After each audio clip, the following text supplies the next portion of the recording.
And thank you, everybody, for being here. This is Government Affairs for the San Leandro Chamber of Commerce. I'm Emily Grego. I'm President and CEO here at the Chamber. And we are running a short series called Meet the Candidates. And we are meeting the candidates who are running for the California State Assembly District 18. So our first guest today is James Aguilar. He's going to be with us for half an hour. And I do want to just let you know, James, the San Leandro Chamber of Commerce does not make endorsements. We leave that to our San Leandro Chamber Political Action Committee. And we do have a few trustees that will be signing on today. And so if they choose to take this recommendation to the rest of the trustees, they can go from there. Cool. I just want to be really open and transparent about that. We are here to serve as information and education for our members. So that is why we're here today. And thank you, James Aguilar. You are running for State Assembly District 18. And I don't know if this is true or not, but are you the youngest person to have run for this office in the history? To run for it, I don't know, but as of right now, I'm the youngest elected official in the Bay Area, and as far as I know, the youngest LGBTQ official in the state of California. Oh, wow. That is wild. So, and you are currently serving on the school board for Yes. San Leandro School District. So yes, you are still currently in that role.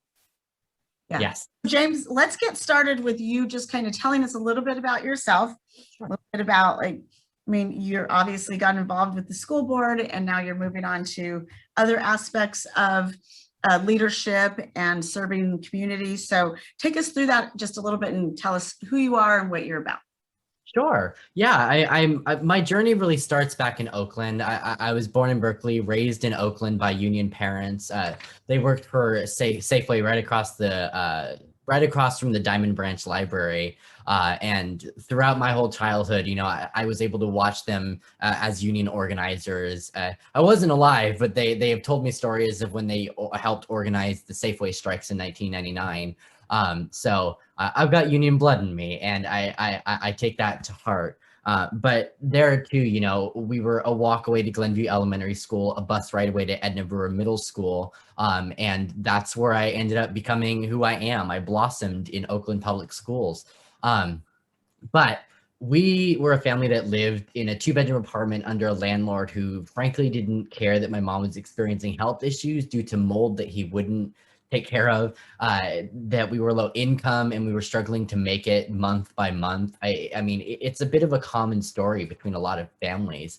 But we decided to get out of there. We needed change. And so we headed down to San Leandro. And we landed here over 9.5 years ago, and it's been an amazing experience. San Leandro is where I've rooted myself in many things, a career in education, being a student activist. It all starts here. I started out as a student board member over in San Lorenzo Unified, and there we did so much work. We worked on addressing the dress code, which had not been reviewed since the 80s, which is wild to me and incendiary.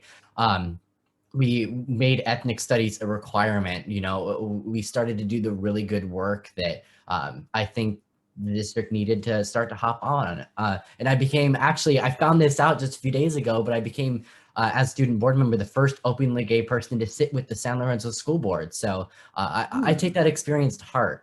But on the school board, I learned one thing that really pushed me to run for the San Leandro School Board, which was that we're the 5th largest economy in the world, and we're 41st in the nation. That's adjusted for a cost of living for per pupil spending. Yet we can spend $70,000 per prisoner. So as a student, it didn't make sense. And as an adult, it still doesn't make sense. I felt empowered to do what school board members don't often do, is get in the role and really start to be an active advocate in Sacramento and say, look, we're school board members. We're close to our families and our communities. We understand, the struggle. We understand what our community needs, and really be that vocal advocate for the funding that we need and deserve, and really bring, union partners, small businesses, and nonprofits into the fold, because everyone is a part of our conversation when it comes to our schools, and education is the foundation of how we're going to address many of the issues that we talk about during this campaign. It's how we're going to address social justice and so much more. And, among other things, I'm a college student. I'm a junior at SF State, heading into senior year. Actually, I'm a senior at SF State. And I've been involved in student government for the longest time, namely on the board of directors for the California State Student Association. So quite a lot. Yeah. In these days, still not enough time with all that we have to do in the world. Yeah, well, you definitely just kind of jumped in there and just like, all right, let's see what we can get done, right? So that's wonderful. So James, when you think about stepping into this role on the state assembly, tell us a little bit about how we, as the business community, can look to you for support. So I will just be really forthcoming in saying that I know your parents worked for Safeway, and I do know that in San Leandro, we had some policy called the Hero Pay. And the business community really felt a couple of things. One, we felt like this was left up to union negotiations to figure that part out. It also felt like government was now, becoming an expert in what it takes for businesses to run and not run, how much they can afford and not afford to pay people. And so it was, nothing to say that people don't, deserve to make more money in certain circumstances. But does that mean that it's the right of government to supersede a business owner and telling them that they have to? So given your views and your passion for the unions and stuff, how do you feel about all of that? And what can you say to that? Yeah, I mean, bringing union partners into the fold for me doesn't mean, taking small businesses and taking business owners out of the equation too, because small businesses and business owners are what drive our local economies, and we can't alienate them. So, I mean, in the assembly role in specific, I think more importantly in conversation as far as hazard pay, as far as getting out of this pandemic goes, we really have to, have that conversation with those who are closest to our communities, which are our small businesses, which are our more local people, and not necessarily the conglomerates that run, the corporate world, Safeway, for example. And I think that's one thing that I've learned from union organizing is bringing the community into the fold and not necessarily, taking every step one step at a time. And I'm a favor of making sure that we bring control of government down to the people. I mean, that's the cornerstone of our democracy. It's how it should work.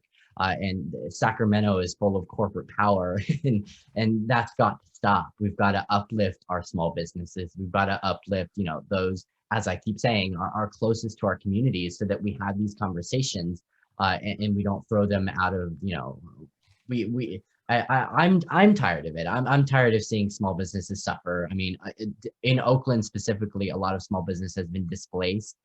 Women and minority-owned small businesses are leaving Oakland at rates like never before. It's a trend that will continue throughout the state. And I don't want that to happen. That's because of a lack of leadership in the government when it comes to, just simply having a conversation. But then getting to the work too is building a coalition and making sure that, we're not leaving anyone out. We're having these discussions, as I keep saying. Yeah, I mean, I small businesses are close to my heart too, because I've had small business owners in my family. And as you'll see throughout my discussion, I have a lot of different intersecting experiences from my family. So yeah, I'd say I have my union family, I have my small business family keeping me in check. So I get where you're coming from for sure. And so another concern to the business community is homelessness. Yeah. It's not just even San Leandro and the business community and the community at large, and not just San Leandro, it's throughout the Bay Area. Mm-hmm. And there's some thoughts out there that maybe this is better handled locally, maybe it's better handled on a state level or regional level. What are your thoughts? How do you think we can get through helping our homeless people that are in our community, and also, getting a larger plan for the rest of the area? Yeah, I mean, so homelessness is close to me personally too, because my aunt is unfortunately, unhoused right now, and that's hit our family, and we've seen her experience. It's heartbreaking. and her experience is the same for so many others who are either displaced or, you know, situations through, you know, not being able to attain a job, or just simply that the government throws them around. I mean, the government plays with lives here, and a lot of people are homeless for many different reasons, but we have to empower community-based organizations to start to do the underground work instead of having, for example, you know, in Oakland, I think 2 years ago, you know, there was a group that came in from the city and just took an encampment out, and you know, that's not how we should be approaching it, because then you're moving the problem to another city, and you're not really addressing the root cause. So, I mean, at the state level, I'm all for doing as much incentive as possible for community organizations, but also making sure that we have the funds necessary for things like navigation centers, which aren't the end all for sure. You know, a small where do you feel like this? Where do you feel like this can be funded from? How can we fund this work? Sure. Well, I think a lot of what I like to talk about comes from the idea of needing a wealth tax in California. Corporations walk away with so much money, and so do their executives. But I also think that we need to reprioritize our state general fund. I mean, we spend billions of dollars on corrections and rehabilitation and really putting money into our carceral system than we are taking care of education, taking care of homelessness and housing. So reprioritization and also holding the wealthy accountable. Okay. Let me think. I'm going through my list of questions that I wanted for you. There's folks who have joined us now. So if there's anybody out there right now that wants to jump in and ask James a question, you're more than welcome. You can just take yourself off of, put yourself on video and let me know, or raise your hand and or put your question in the chat. That's also available to you as well. So if anybody's got a question for James, you're more than welcome to do that. Hey, James. Hope you're doing well. Go ahead, Ed. I see Tom's up there. Maybe he has a pressing question. Maybe I'll give him the floor. Hi, Tom. Ed, go ahead. Sure. So, you know, through the pandemic and the city's efforts and the district's efforts to sort of help people survive and thrive through this pandemic, what do you think San Leandro, Oakland, Alameda did well, and what could they have done better? I think. Sorry.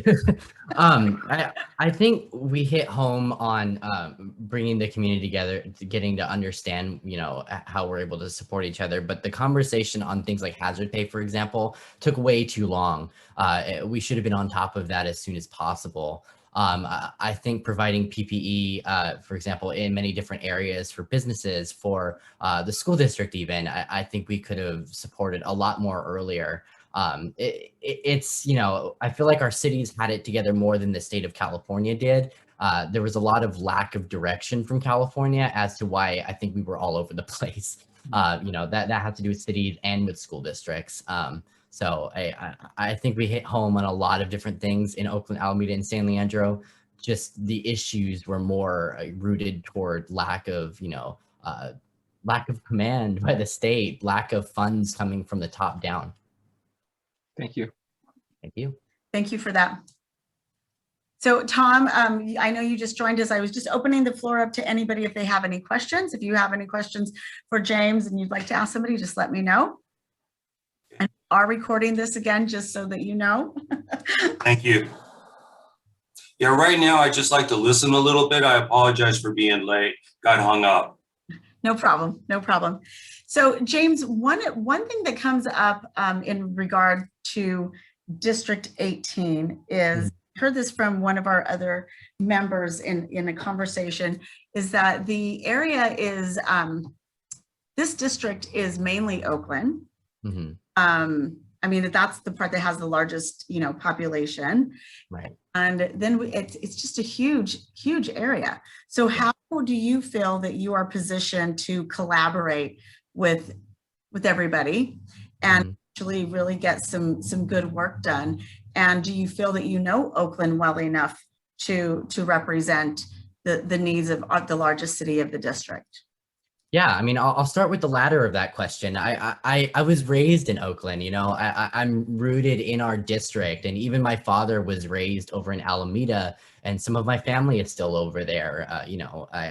I'm all over this district, which is actually kind of funny that I think about it. But when it comes to Oakland, yeah, it's a massive power within the district. But I think striking a really important balance between representing each of our cities, especially San Leandro, which has been left out of the conversation a lot of the time in Sacramento.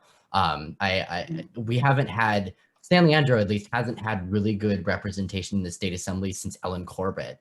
So we've got to really bring home that while we know Oakland is doing many great things and we need to work with Oakland, especially OEA, which is going to be important to me, working with our school district and making sure that we're bringing them out of state control and back to the local, but also working with Alameda to develop dense low-income housing. Same for Oakland too, but San Leandro in specific, who are leading the 21st century effort in business development, in technology infrastructure, in so many different things that they're going to be of benefit to the legislature. And I don't think the legislature, frankly, quite knows a lot of what we're doing. And so we have a lot of promoting to do and make sure that we bring our voice to the table as San Leandrans.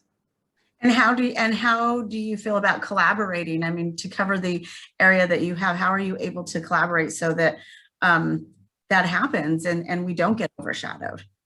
Yeah, I mean, well, we have to, right? We have to make our collaboration all around 360. I think for me, that's going to take work making sure that I'm connecting with, local officials like city council members, of course, our school districts, but making sure that we bring union partners, making sure we bring small business, chambers of commerce into the fold, so that we can actually have the conversation together instead of having, so many different, wild conversations, and just bring everything together cohesively and start to do the work together. Okay. So Tom, did you want to ask a question? I'm going to ask your question, but go ahead. You were going to ask my question? I was just going to talk a little bit about development. And I don't know if you were going to talk about a little bit about development or not. No, I'm not. Okay. I'm not. I was going to ask James a simple question. Sure. Have you ever had staff before? Actually, I have. So I work for San Francisco State University under Associated Students as Director of Government Community Relations, and that's a little bit of a managerial role with 3 different people. So I have managed 3 people. I know it's not a lot compared to what an assembly staff would be, but it's experience. Okay. So have you ever managed committee staff or anything like that, or, been, in those roles? I actually have. So we have a thing called the External Affairs Committee, and we do a lot of work in collaboration with the university. And that's where I've been able to oversee committee members, staff within Associated Students. So yeah, I would say I do. All right. Thank you. Thank you. Miss Emily, you may proceed. Thank you for that. I see Adrien on camera. I don't know, Adrien, did you want to ask any questions right now, or? Yeah, unfortunately, I missed a lot of what was said today. I'm glad it's recorded. I was just trying to finish up a meeting. How are you doing? Good afternoon. Good. And I did want to ask James, and maybe you answered this already, but in such a large district that the Assembly seat 18 holds, can you speak a little bit more about how you work more effectively and collaboratively along that large area? Sure. And I'll try and frame it differently than what I said with Emily. We are a huge district. I mean, Oakland is a massive power, not only within our district, but within the state of California. But I'm a product of Oakland. My father and some of my family are a product of Alameda. I call myself a product of San Leandro because this is where I've rooted myself. So I have experience all up and down this district. And I know our district. I know Oakland, Alameda, and San Leandro. And what we need to do to really balance the power between our three cities, Oakland being the biggest, I think we need to rein San Leandro in a lot more because we've been underrepresented in the assembly. So I think bringing us, our officials in San Leandro more into the fold, but, having effective collaborations between cities, city departments, the city councils, making sure that I'm better attuned to chambers of commerce and our businesses within the district, really being educated and listening to people, what those issues are, and having those literal work sessions, collaborations, and working with me on the legislation as it's in development. And that's got to be a 360. It's got to be everyone or no one. It's got to, it's got to be, yeah. Thank you. Thank you. So my question to you is in regard to development, where San Leandro is just primed for lots of development and things. We need more housing. Yeah, we've had a couple of things come forth in our town, and we always seem to get, then we're kind of up against those who have lived here for many, many years, and the whole idea of change is really hard for them, and so this development just ends up taking, so long to get through. And so what do you think can be done to allow these developments to get through? I mean, at the end of the day, it's about housing. We need housing in so many different areas, affordable housing, market rate housing. We need it across the board. So speak to that a little bit about your thoughts on development.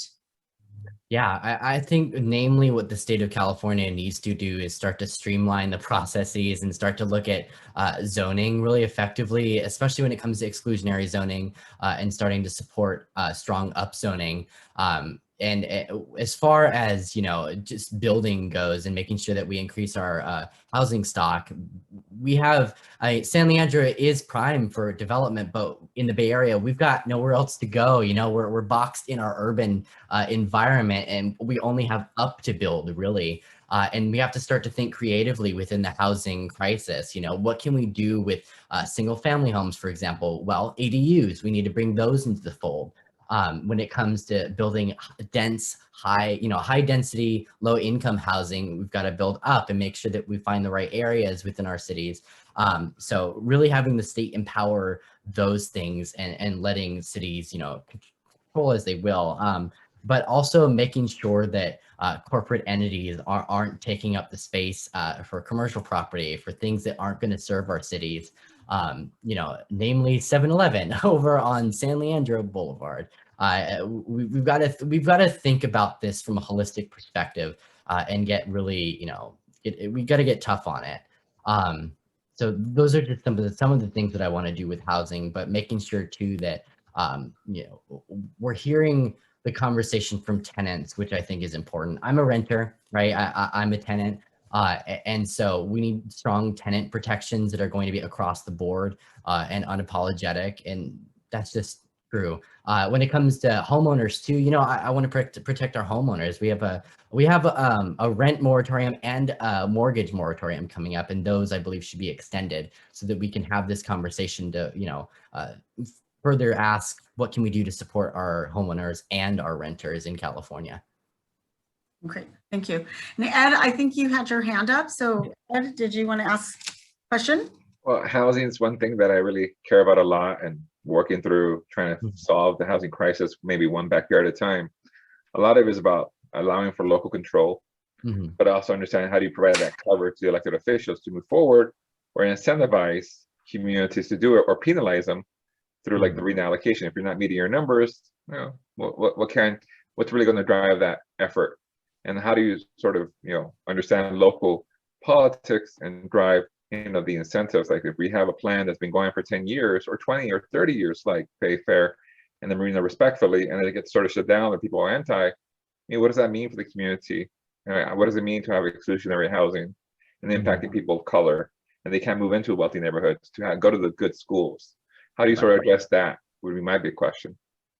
Right. And I hear you on Bayfair, and I also hear you in regards to, the Marina project, right? These are things that we've been waiting on for quite a while. And that's not particularly the city's fault, nor, a lot has to do with leadership at all levels. And the fact that we're under things like exclusionary zoning, that cities don't frankly have the control that they need to do these projects, to move forward. And I think I'm going to come back on the point that I made earlier with it's making sure that we streamline processes, because California likes to mandate, every step of the way. Some steps that can be better oriented for cities to have more flexibility.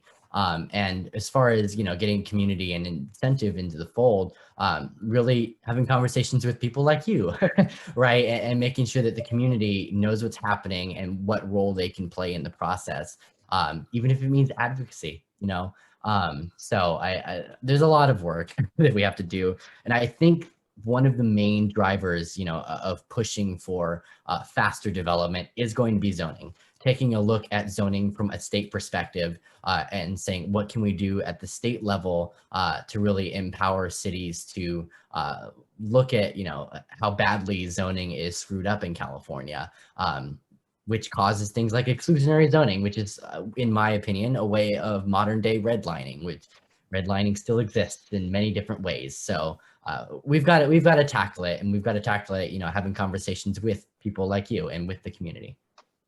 Thank you. Yeah. Thank you, James. So James, we are at 2:30. Yeah. So I'm going to ask you to say your last few comments. And then after that, we will part ways, but I just want to thank you for being with us, and all the best to you. But if you will, just leave us with your last few comments before we part ways. Sure. I mean, it was a pleasure being here. I thank you for holding this space for all of the candidates to talk about, what they believe in and how we can best support, you guys as the Chamber of Commerce and our businesses in San Leandro. I know I'm 21. I come in this with a bit of a different perspective as someone, as a school board member, as a low income person coming in the race. It was a struggle even filing to run, since it costs $11,000 to file and put a candidate statement in. So there are a lot of barriers for people like me to run for office, but I'm running for assembly because I do bring that different perspective. I bring the perspective of an educator, of a student. And if we're going to address a lot of these issues, it's going to take creating new generations of Californians through education. And that's what I'm fighting for. I'm fighting for full and fair funding of California public schools, because we have to. And beyond that, really bringing home Oakland, Alameda, and San Leandro's communities, because we're in a beautiful district. And there's a lot of work that we need to do together in any capacity. So I'll end with, no matter what happens, I would still love to be a partner and work with the Chamber of Commerce, because we've got a lot of important work to do. Yeah. So James, thank you for saying that, because I did want to extend to you, getting to know you and having you here today has been wonderful. And you are, invited to Chamber of Commerce conversations in the future. And so we'll make sure that happens. But thank you so much for joining us, James, and good luck. Yeah. Okay. Thank you, Emily. Bye, everyone. Bye. Thank you. Bye. Okay. Hello, Councilmember Lopez. Hey there. How are you? I like your background. I'm actually at a stoplight. That's why I'm able to talk, but I'm driving. So, and that's the only reason. Otherwise, I would have had to ignore you. And it's not because I want to. Of course, I love you guys. So I was just kind of going, just wanted to say hi and, participate. And I got that thing, the invite. So it's like, I didn't make the last ones. Like, I feel like I should have been at this one. So here I am. Well, thank you for joining us. Be careful driving. Yeah. The light's about to change. I'm here in Fremont trying to get back before traffic starts. It's gotten me it's starting to get, regular. I think the economy is coming back because people are starting to drive, and, I see a lot of people shopping, and So that's a Yeah. good sign for us, right? Hopefully. Yeah, that is. We're gonna So everybody joining us, happy reopen day. That's what I was saying earlier. Yeah, yay. I know, but does this mean, everyone's still wearing masks though, right? I mean, that's. I believe, yes, we still have to keep a close eye on the Cal OSHA rules and regulations. Yeah, that a lot of people have been asking me, does that mean I get to take my mask off? I think when we finally get to that point, that's really going to be a big victory. I think we're going to be doing the Snoopy dance there. Yeah. Well, thank you. Thanks for being here, Corina. Hey, and it thanks. looks like our second guest, Mia Bonta, is here. Hello, Mia. Hi there. Hi. So Mia, we want to thank you first and welcome you to the San Leandro Chamber of Commerce Government Affairs Roundtable. This is our Meet the Candidates conversation. And so you are our second guest today. And Mia, you're pretty new to us. We've got some other folks who are a little bit more local who are running in this election. So we'd like to just start by asking you a little bit about who you are. And I also just want to say two things. One, we're recording this, and so we will share it on our website and on our social media. Mm-hmm. Two, the San Leandro Chamber of Commerce does not make endorsements. We leave that to the San Leandro Chamber Political Action Committee. And we do have a couple of trustees who are on this call. If they feel so moved to take that as a recommendation, they can do so. So just want to put that out there. And yes, the floor is yours. Tell us a little bit about you and why you're running in this race. Well, thank you. It is happy opening day. It's kind of in that moment in the movie after the zombie apocalypse when everyone's kind of coming out in the light. We're like, son, and we're all together.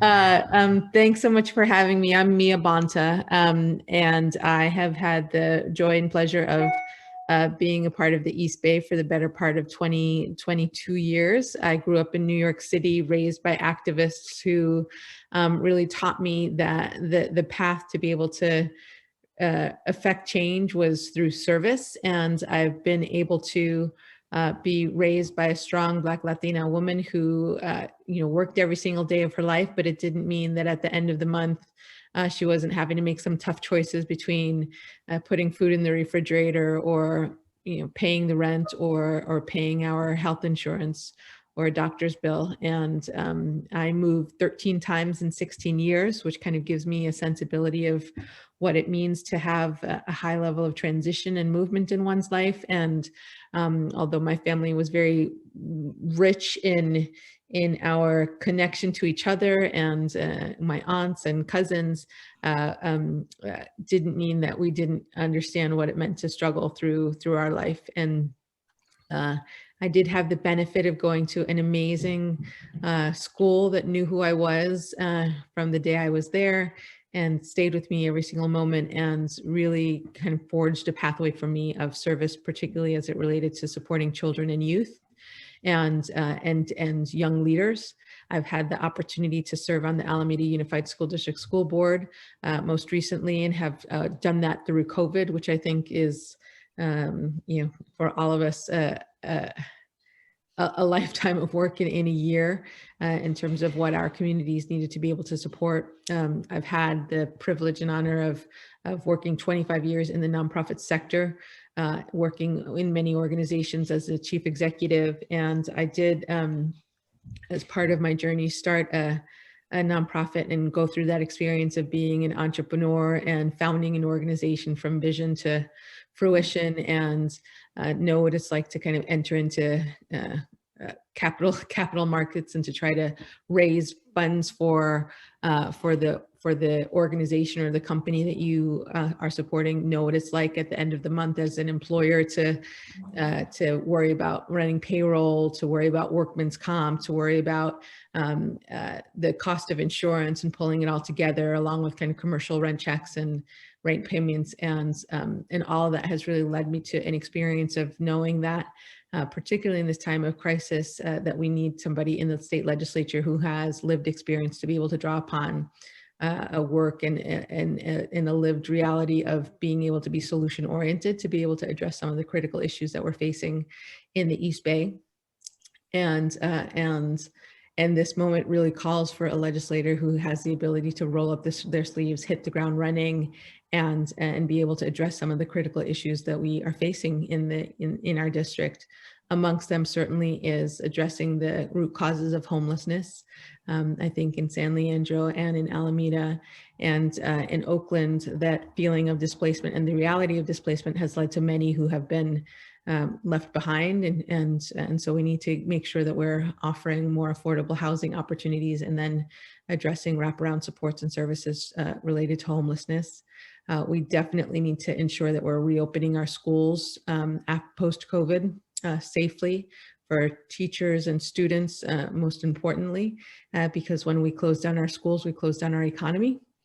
And ultimately, we also need to make sure that we're recovering from COVID equitably and with the ability to really have a sense of what that means from a health, education, and economic and housing perspective as well.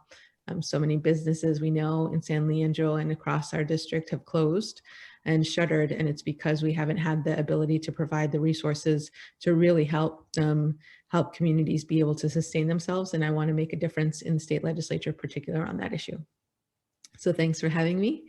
Well, thank you for being here. And you did already touch on a couple of things that I wanted to talk about. And one is the homelessness issue. We know that it's rampant throughout the Bay Area, and we know that it hits businesses as well. Mm-hmm.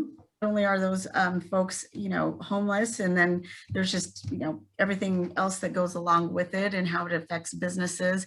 So when you say that we need wraparound services and getting to the root cause of homelessness, how do we do this? How do you see us doing this? Do you think that this is regional efforts, or, there's some who feel like it's, more of a local, there's a little bit better chance of getting to the root causes locally? What are your thoughts? How are we going to get there? I think it's a both and. So definitely the state needs to put together a plan that allows for regional coordination of effort, right? People are not homeless within one particular city. They're homeless across many cities in multiple regions. So one of the things that we absolutely need to do is to ensure that we're addressing some of the things that are causing people to be homeless. One is affordable housing as a most critical thing, making sure that we have housing production, making sure that we're meeting the need of 185,000 extremely low income housing units that need to be built across the 9-county Bay Area, and making sure that we're engaging in opportunities for transitional housing and ability for people to have a first pathway into permanent housing with the expansion of programs like Project Room Key and into Project Home Key, so that we have the ability to make sure people have the supports that they need locally. The reason why people are suffering and finding themselves not with the support network that they need to stay housed has a lot to do with addressing issues related to mental health, a lot to do with issues related to substance abuse and ensuring that we're providing supports for them, and a lot of issues to do with just the rent being too darn high sometimes and causing us to not be able to hold on to the roof of our head when a change happens. So part of what I think we need to do as cities, and what the state needs to do to be able to support cities, is to provide community block grants and reinstitute kind of community redevelopment dollars to be able to help cities have the resources that they need to be able to provide navigation support centers, so that every individual need can really be addressed in a dignified and humane and human way, and that we're capitalizing on the rich wealth of frontline nonprofits and community-based organizations that are already trusted messengers and trusted providers, but are often far too strapped in terms of the infrastructure that they have to offer. So we really need to invest in building up our community-based organizations that hold the solutions to keep. So there's a series of kind of prevention measures that we need to take to ensure that people don't become homeless in the first place, by providing opportunities for legal assistance, increased protections for tenants, and so that they aren't faced with rent hikes that they can't afford. And then ultimately we need to ensure that we're just differentiating our offerings so that people have a sense that they can have a different path if they're provided that support. So Mia, a lot of what you just talked about, utilizing our community-based organizations and recreating a redevelopment for cities and such, all of that takes funding. So where do you see that funding coming from? Yep. I think a lot of it should be coming from the federal government and the state government. So I think California has 40% of the homeless population, but 14% of the federal dollars afforded to be able to address that issue. I think we need to take a stand as a state to be able to demand more federal resources to be able to address that. And then we have to recognize that California is in the middle of an incredible surplus in this moment. And when I talk about COVID relief and recovery and equitable COVID recovery, we need to be targeted about using those funds to be able to establish one-time, either one-time funds or ongoing dollars to be able to support cities in doing the work that they need to do.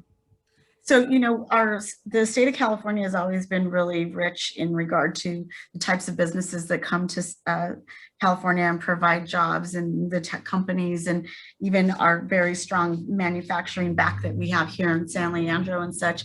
And it just seems like it keeps getting harder and harder for businesses to do business and stay in business. And I think a lot of them really felt that during COVID, and some have left California. So how do we continue to support our Californians with some of our largest businesses leaving California? Yep. So I worked in kind of the nonprofit that I set up was in the tech industry, and so I know in particular San Leandro has a wealth of assets as a burgeoning kind of tech center, which I think has been really powerful with the infrastructure and grid development, for instance, that OSI has been able to offer. I think part of the solution is that you can't have people spending upwards of 25 or 40%, and in some instances 50% of their paycheck to housing exclusively and alone. So one of the ways that I think that we keep businesses here and allow them to be able to pay wages that they can actually afford and ensure that they're treating their workers with dignity and valuing them correctly is to ensure that we're addressing the housing crisis. I think that's one big issue, right? We just need a better supply demand model that doesn't make it so that I or anyone else has to spend 50% of their paycheck to work in an arena. I think that we have the opportunity to be very business friendly in ensuring that we are creating a pipeline of workers for any company, right?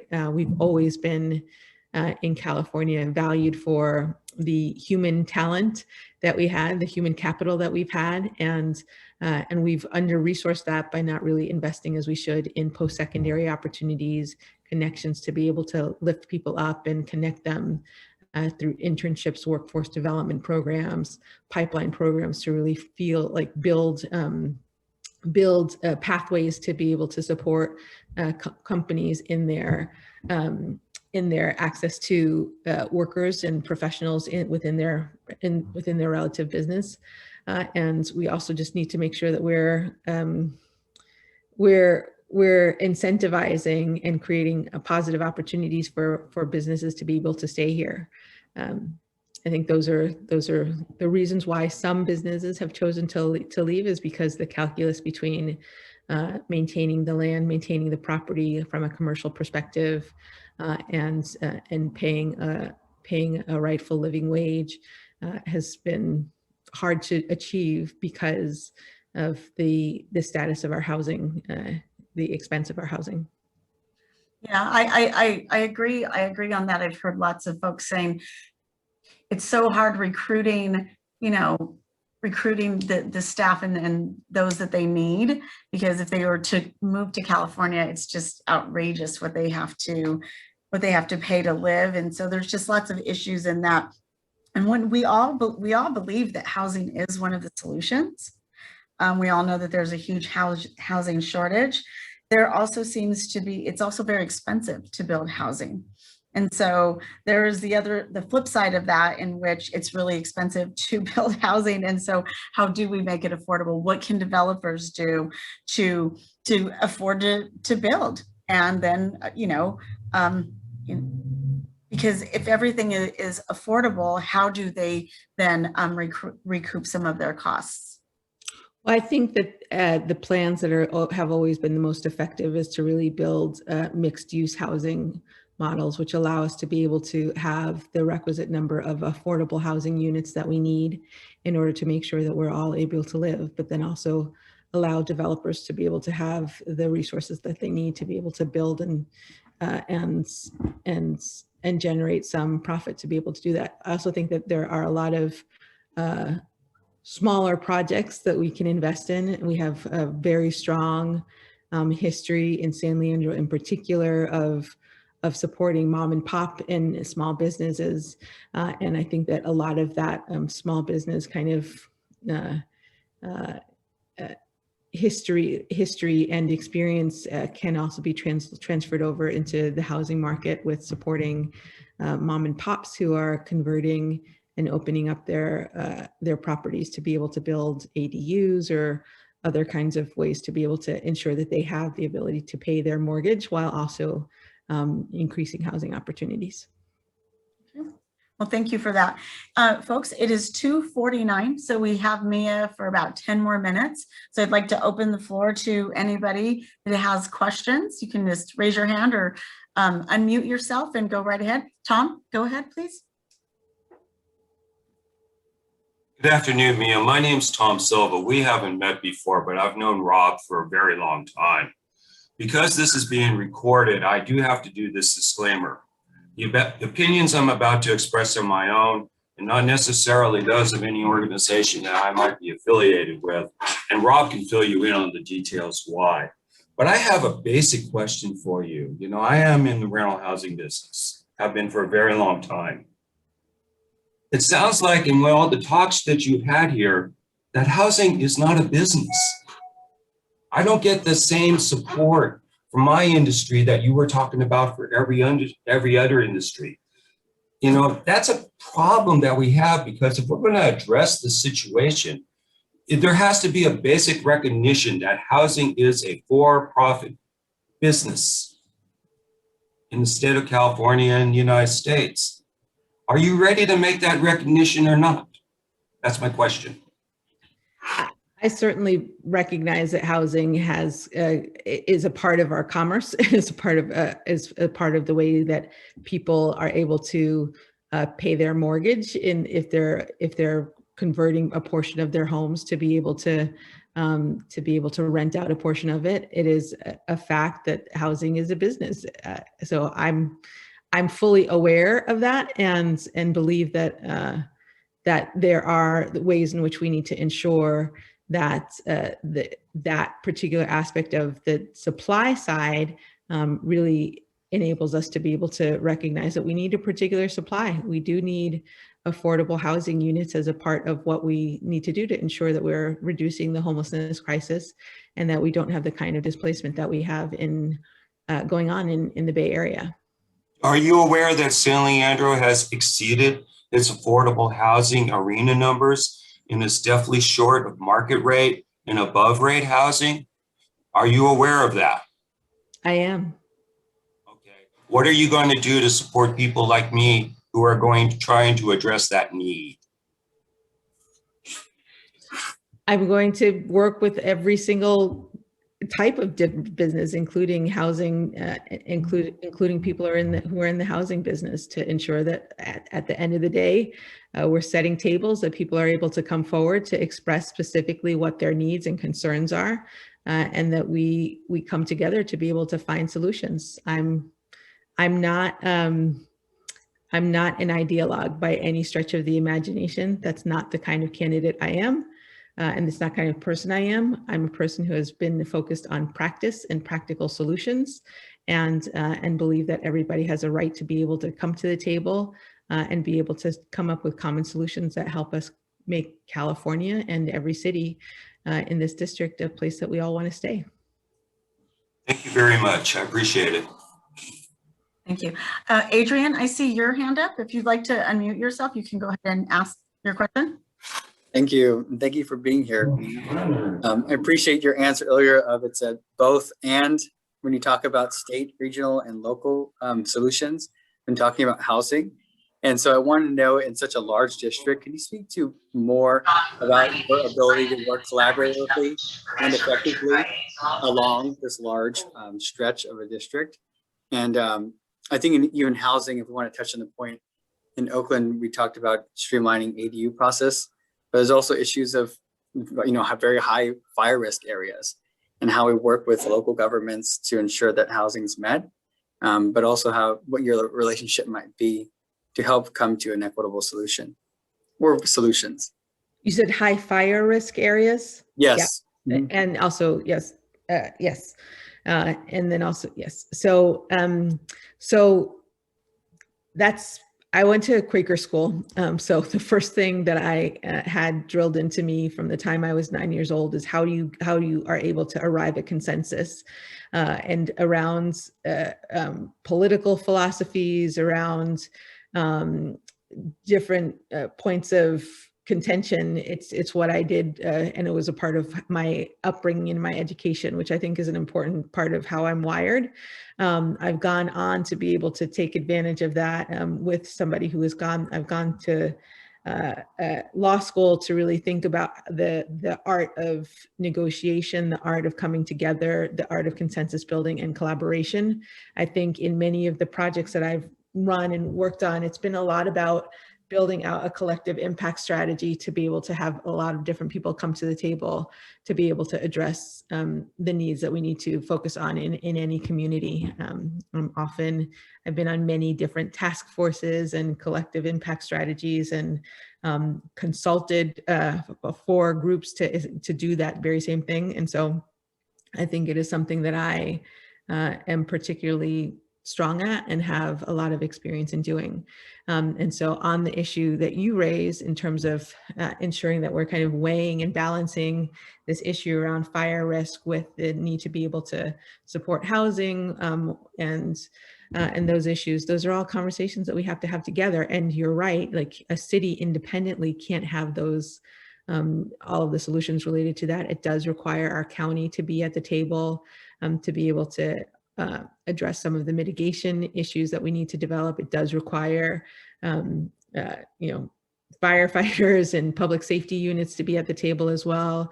And it requires the ability of somebody who is able to deal with a lot of the nuances of different points of view to come up with some solutions that work together for everybody.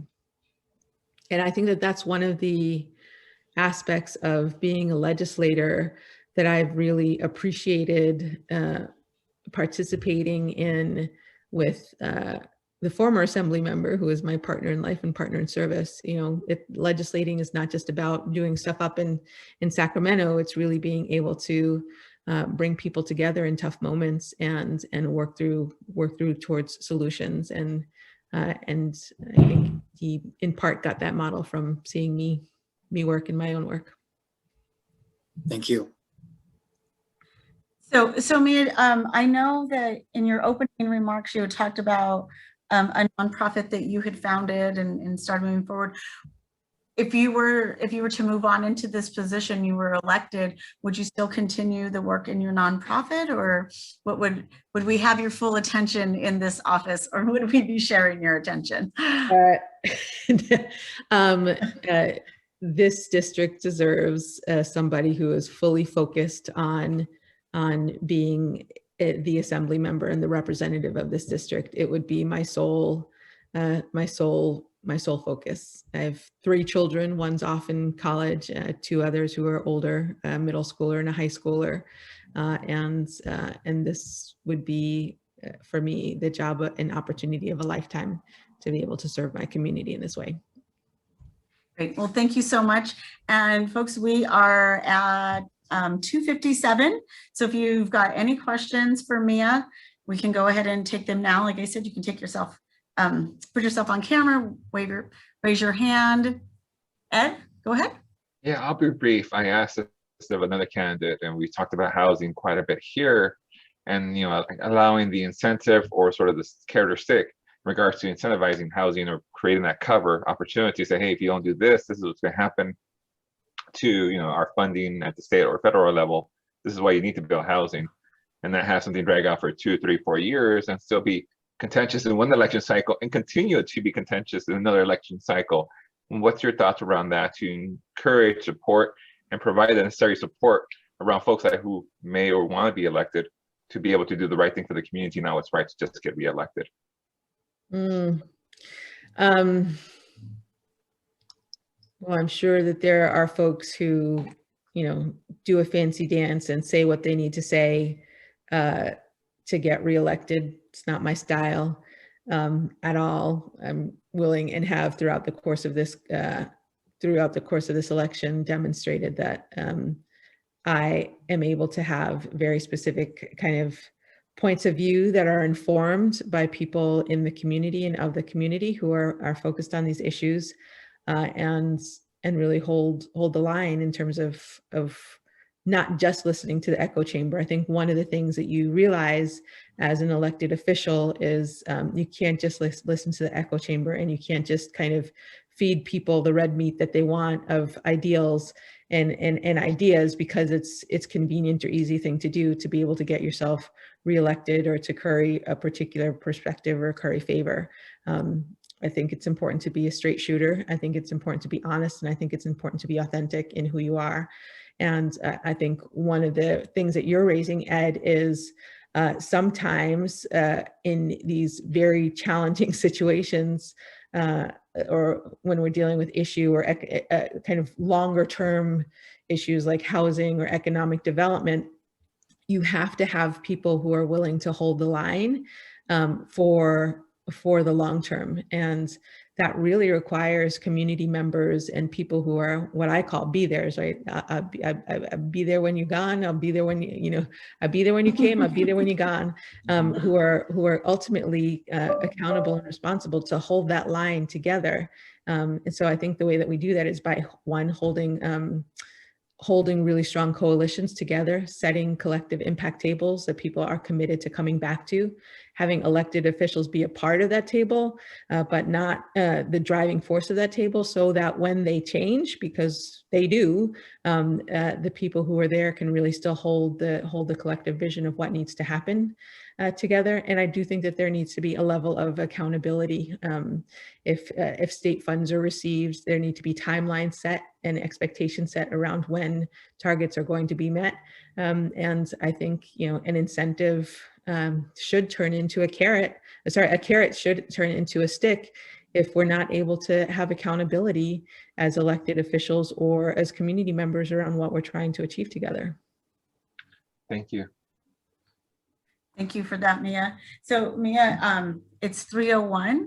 I'm just going to ask if you have any parting words or comments for us as we leave. And I just want to say thank you for joining us. I think this is the first time you've been at a San Leandro Chamber of Commerce roundtable. So thank you for being here. And go ahead, the floor is yours for any last comments. Thank you. My work has largely been in education and in youth development and in working with communities and of communities. And that work has kind of held me solidly within the space of Oakland and Alameda. And I've been able to be a resident and a neighbor and as somebody who has benefited from the San Leandro community as just someone who just is San Leandro is a part of my life in that way. So I'm glad to be a part of this conversation here. San Leandro is an important part of this district. And I would seek and know that one of the things that I would want to do is to ensure that I was building on the relationships that I already have with people in San Leandro and expanding those to ensure that we have a way to be able to ensure that San Leandro can be a part of this district. I've seen time and time again, the impact of when Rob in his role has been able to focus on San Leandro and be a part of the community and help to lift it. And I would endeavor to do the same. So thank you for the time. Thank you, Mia. Thank you so much. And everybody, thank you for being here and thank you for being a part of this. Just we were able to meet 4 of those who are running for this office. I'm not sure if we're going to make it all the way to meeting everybody. There's a lot of us. We've presented this as a meet the candidates and not so much a forum or a debate. We wanted to have some really authentic conversations with everybody that we've invited. So I know that Unity in the Community had a forum this last Saturday. And so if that's recorded and you'd like to see everybody together, we can certainly get you a link of that recording. And the Oakland Chamber of Commerce on Friday is going to have a forum, I believe, where all of the candidates will be. So if you'd like to check that out as well. And we are always happy to support our other chambers of commerce in letting folks know about that. So thank you, Mia. Thank you all for being here. We will have this up on our website and sharing with those members that weren't here. And all the best to you, Mia. Thank you so much. All right.